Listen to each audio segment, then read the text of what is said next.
Mission.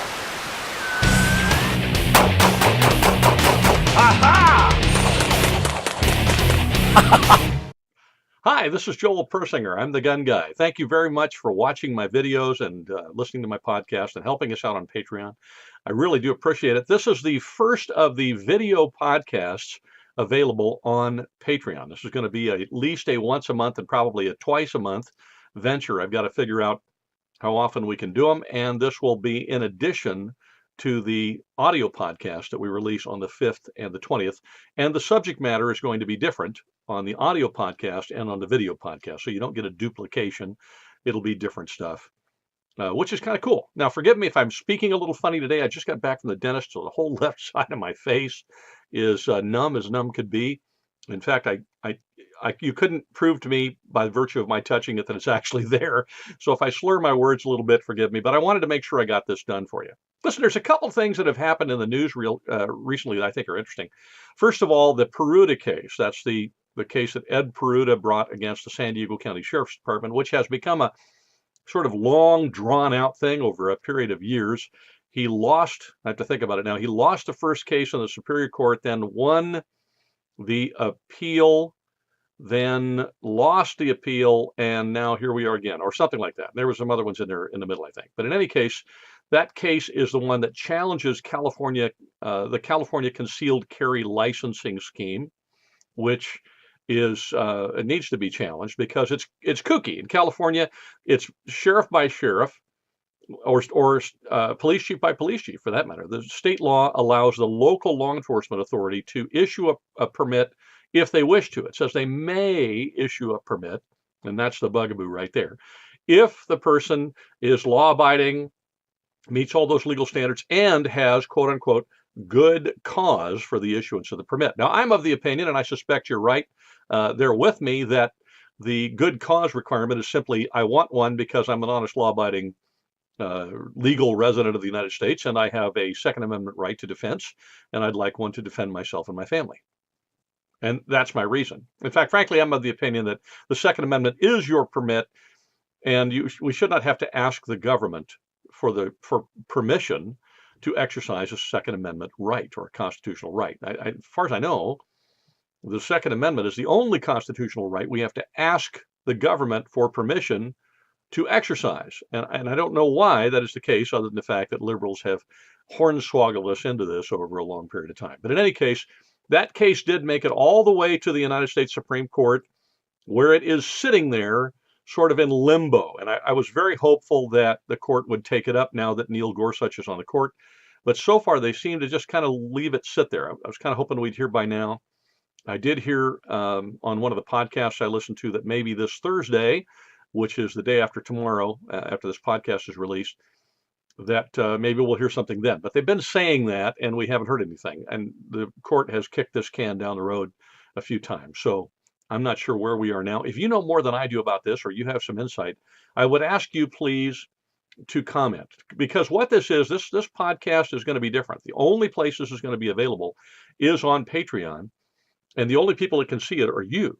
So the only place we can have this discussion is going to be on Patreon, and I'm going to get in the discussion with you. So if you have questions about what I'm talking about, or you have questions in general, I want you to jump in there and let me know. We'll have a little kind of discussion over the next couple of days on almost like a delayed chat, I guess, if you will, in the comment section of this video. So if you're watching the video now, feel free to comment, ask questions.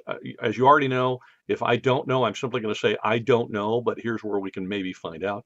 If I do have something to share, I'll share it. But I think between the bunch of us, there's probably a lot of knowledge out there, and we can share it. It'll be sort of a chat without being a chat. And this is the easiest way I could come up with doing it, knowing that I'm on the West Coast, you may be on the East Coast or somewhere in the middle, and you know, working. And I work for a living. I know you do too. And as a result, schedules don't always allow me to do something live that you can then comment on live. So I'll just make sure I'm watching it, and I'll be sharing in the comments as well. So that's one of the things I wanted to kind of get your input on. I'm of the opinion, really, that if Peruta goes to the Supreme Court and they actually hear it, with the way the structure of the court is right now, there's a very good chance that Ed Peruta could win. And that would mean that anywhere that the Ninth Circuit Court of Appeals sits on over Hawaii, California, Washington State, Oregon, I think Nevada, Arizona. I mean, it's just a huge swath of the United States that the nutty Ninth Circuit is the circuit court for. And if they're overturned, that means all of those places, including places like Hawaii and California that don't want to issue at all, would then be forced at least, at minimum, to be shall issue and to issue permits. Wow, would that be mind-numbing in these liberal enclave states? To force them to issue permits would be great. Now, I suspect that if you're waiting for that to happen, that they're going to delay, even if they're forced to do it, and they'll drag out the permit process. So it takes you 2 years to get a permit. And it's going to be a nuisance. But nevertheless, that's the next court battle, isn't it? One step at a time. We have to kind of chip away at these as we can, one little bit at a time. And again, forgive me, my face is falling off over here.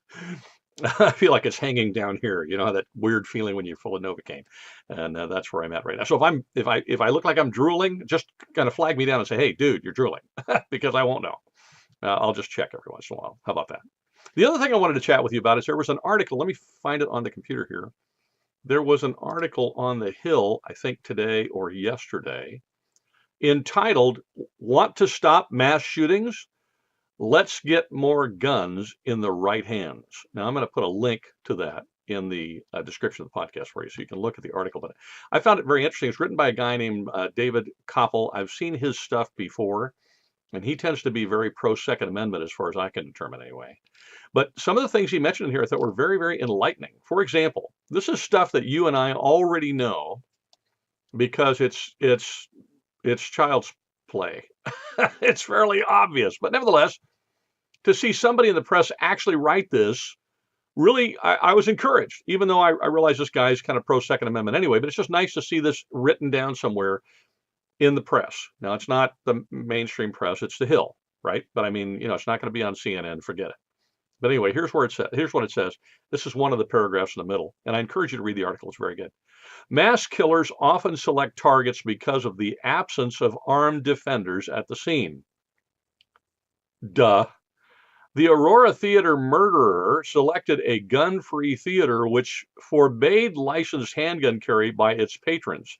Had he chosen not to attack an airport, he had chosen not to attack an airport because of substantial security. The Santa Barbara murderer decided against attempting a massacre. I can get this face to work, I promise you. Let's try that again. The Santa Barbara murderer decided against attempting a massacre at a public Halloween party because there were too many cops. And one gunshot, quote unquote, one gunshot from a cop will end everything, unquote. Apparently, this is some communication that went back between those two Santa Barbara shooters. The quotes are, "There were too many cops there," and quote, "one gunshot from a cop will end everything." You think? One gunshot from a concealed carry holder could potentially end everything too. So that's why there should be more of them.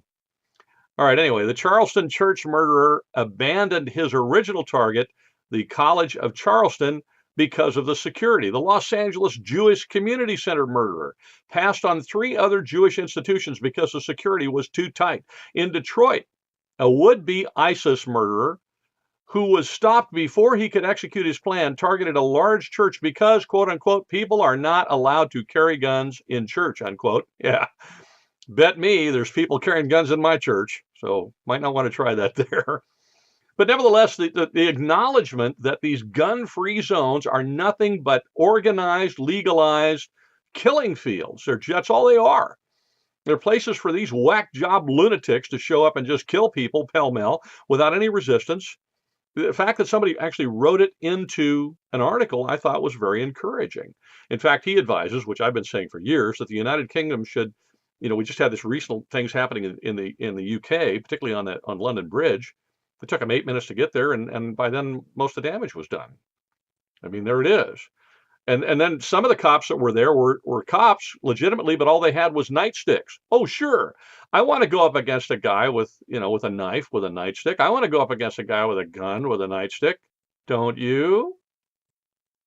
That would be no. That's madness. That's crazy. And so some of those cops ran. Now, in one case, there was one officer stayed and valiantly tried to fight off the terrorist with his nightstick. He got stabbed a bunch of times, cut a bunch of times, and another guy tried to fight barehanded, and he suffered some serious wounds as well. So I mean, these officers are not properly trained or armed to deal with this kind of a threat, and that's England. Now, in the United States, the majority of police officers and law enforcement in general are armed here, but it takes some time to get there. In the case of the Santa Barbara shooter, I attended a meeting in which one of the officers, who was the first officer on the scene at that incident, did a detailed synopsis or a detailed description of what happened that day. And I can't get into it because in the meeting I was at, we're not supposed to, so I'm not going to. I will simply tell you that by the time they entered the building, even though they did it at lightning speed from a law enforcement perspective, everybody that was dead was dead. Everybody that was hurt. And the shooters had already left. Elvis had already left the building. I'm not picking on Elvis. I like his music. But I mean, the shooters were gone.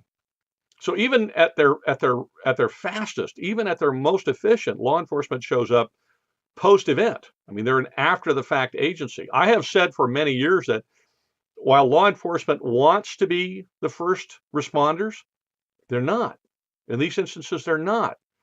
The first responders are the people in the room who are being killed, and they either respond or they don't. And as a result, they're either capable of responding or they're not. They're either armed and trained and able to defend themselves and those around them, or they're not. And if the first responders, who are the people in the room, if the first responders cannot respond because they've been legislated out of the ability to do so, in spite of their Second Amendment right, which clearly states that the right of the people to keep and bear arms shall not be infringed, then the second responders are going to show up and find all those folks dead or critically injured or dying or horribly maimed or whatever. The damage is going to be done. And okay, I get it. Law enforcement's going to catch up with those folks, these evil individuals, not the word I wanted to use, but there you are, evil people that did this kind of stuff. They're going to catch up with them, and they're probably going to kill them or incarcerate them or whatever. But that does not help the people in the room or the people in the event. That does not help the men, women, and children who were murdered at the event. And we have so many examples of that. We have Sandy Hook. Do I need to list them? Where innocent people who just happened to be in the wrong place at the wrong time, had no way to know that. They're just going about their daily lives, but they were left utterly defenseless. And in states like California or New Jersey or New York or many other states, most of those folks are defenseless because they have no choice. In England, they have no choice. They're not even allowed to carry, as far as I know, they're not even allowed to carry a pocket knife to defend themselves, let alone a gun. We have these folks who are all they are is just targets. Well, I don't want to be a target. Thank you very much. If somebody's trying to kill me, I want to be able to fight back. I suspect you're the same. That may not save my life, but as God is my witness, it gives me a heck of a lot better chance than I'd have otherwise. If I'm going to be the first responder because I'm the poor knucklehead who happens to be in the wrong place at the wrong time, at least give me the legislative ability, at least honor my Second Amendment right, at least honor my God-given right to fight back. And when it comes to having a tool to fight back, get out of my way so I can have one. That's the way it works. And this is happening around the world. I loved the fact that this article pointed out that the delay from law enforcement varies. Even in the United States, they get there quicker, and when they get there quicker armed, they're armed. But in the overwhelming majority of instances, by the time they get there, the damage is done. Now, there have been instances where an armed police officer at a school or an armed police officer happened to be in the right place at the right time where they put a stop to it. But those are the unreported ones. You don't hear about those very much. There, by the way, have been instances where an armed citizen has put a stop to these things, but because of the mainstream press, you don't ever hear about it. In fact, they'll tell you that it never happens, even though they know darn well it does. So, again, I get back to the Second Amendment should be your permit. There should be no legal requirement for a law-abiding citizen to ask and beg and cajole and pay for permission from the government to exercise a constitutional right, which, by the way, the Second Amendment does not give you a right to defend yourself. It simply affirms your God-given right to do so. That's all it does, just guarantees and affirms it. So there you go. There's the other aspect of that. I think on the one hand, I hope Peruta goes through the court, but on the other hand, as we look at these things, I had a gentleman say to me the other day, I was at church, and he said, "Look, I can't legally carry a firearm, and I wrestle with the fact that I'm a Christian, and I'm try to obey the law, but am I supposed to obey the law that will allow my wife and my children and my kids and myself to be murdered?" And I didn't have a good answer for him. I don't have a good answer. Anyway, I'd love to know what you think. And please let me know what you think of this little video podcast. We're going to do them, I think at this point, we're going to do them twice a month. And I'll come up with some specific times that they come out. This one we're going to launch on the 20th, which is the same day that we launched the audio podcast. But we'll stagger them. We may launch them on the same day. Maybe that's the easiest thing to do, is launch them on the 5th and the 20th like the other ones. But I think we'll probably stagger it in the middle. Maybe we'll do it on the 1st and the 15th or something. In fact, that's what we'll do. We're going to launch this one on the 20th. We'll launch the other ones on the 1st, and the video one will launch regularly then going forward on the 1st and the 15th. And this one I'll put out there for everybody. That's on Patreon. Thank you very much. And then going forward, the new one that comes out on the 15th, next one that comes out on the 1st rather, and then the 15th, those will be there for the folks who are contributing $9 or more. And the audio podcast, different subject matter, will be there for folks who are contributing $5 or more. We'll see if we can provide those folks who are contributing a little bit more with some additional content, because I deeply appreciate their additional stuff that they do. And then I also have some ideas for additional content for everyone. So if you're contributing, $1 or more, then I want to make sure that there's more stuff going on for you too. So we'll be working on that as well. Thank you very much again. Please comment. Let's get the discussion going on these things. I'd love to hear what you say, good or bad. The only thing I ask of you is let's keep the swear words out of it. As you know, I don't swear on my channel, and I don't allow it in the comments. I know I'm an old prude, apparently. But let's keep it civil, shall we? We're all on the same side. Let's keep it civil, and we can have this discussion without necessarily being disagreeable. I've long felt that we can disagree without being disagreeable, so let's make sure that we start that here. Thank you again for watching. Thank you so much for your support on Patreon. Have a great week, and please be safe.